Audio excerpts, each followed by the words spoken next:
jusqu'à mercredi matin, 11 h au moins. Il faut dire que la commission électorale indépendante a été incapable ce soir d'annoncer le moindre résultat partiel, affichant d'ailleurs devant les caméras du monde entier ses propres dissensions entre pro-Gbagbo et pro-Ouattara. Regardez ce qui s'est passé ce soir à Abidjan, un document qui en dit long sur les difficultés du retour à la démocratie en Côte d'Ivoire. Les résultats que nous allons vous annoncer sont les résultats de l'Aniébi, du Zikomwe. Les résultats n'ont pas été consolidés, les commissaires de la CEI ne sont pas informés. Et du Sud Comwé. Ils ne sont pas informés. La procédure, après avoir donc validé les résultats. Pouvoir se prévaut de son titre de porte-parole. Vous pouvez commencer par parler au moins? Il se prévaut de son titre de porte-parole pour donner des informations que la commission centrale n'a pas validées. Laisse. Non. Les résultats de la... Nous avons une procédure et un mode opératoire à la commission centrale qui n'a pas été respecté. C'est la même chose qui a été faite hier. C'est la même chose qui a été faite hier. Hier, on vous a donné des résultats de la diaspora qui n'ont pas été consolidés par la commission. Il faut plier. Après, M. Bamba Yakouba est venu s'excuser par la suite en commission centrale. Il n'a pas le droit de continuer cette forfaiture. On peut avoir les noms, s'il vous plaît.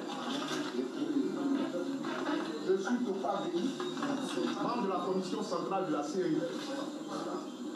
Et monsieur, je suis Damana Diapikas, membre de la commission centrale de la CEI. Maintenant, vous faites ce que vous voulez de ce qui va vous livrer. Merci. Moi, je suis Bamba Yakouba, le porte-parole de la commission électorale indépendante. Nous sommes venus depuis ce matin pour donc consolider les résultats. C'est ça là. On n'a pas compris ça. Il faut laisser ça. Voilà pour cette scène absolument étonnante donc, qui s'est jouée devant les caméras et les journalistes de la presse internationale tout à l'heure à Abidjan. Willy Bracciano y a assisté. Il faut dire que les journalistes ont été convoqués, puis on leur a demandé de partir, puis de revenir. La situation est donc extrêmement compliquée. Qu'est-ce qui peut se passer maintenant? Écoutez ce que nous en disait tout à l'heure notre envoyé spécial, Willy Bracciano. C'est ce que nous a confié Zegudua Ngueta, l'un des responsables de la communication de la commission électorale indépendante, nous disant qu'il faudrait qu'on revienne, nous les journalistes, demain, et que cette proclamation pourrait se faire également en direct sur la télévision nationale ivoirienne.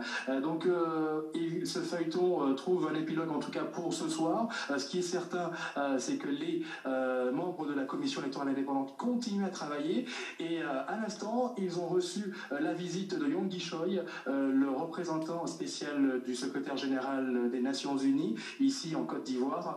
Et celui-ci a déclaré juste en partant quelques mots, c'est difficile, mais bon courage.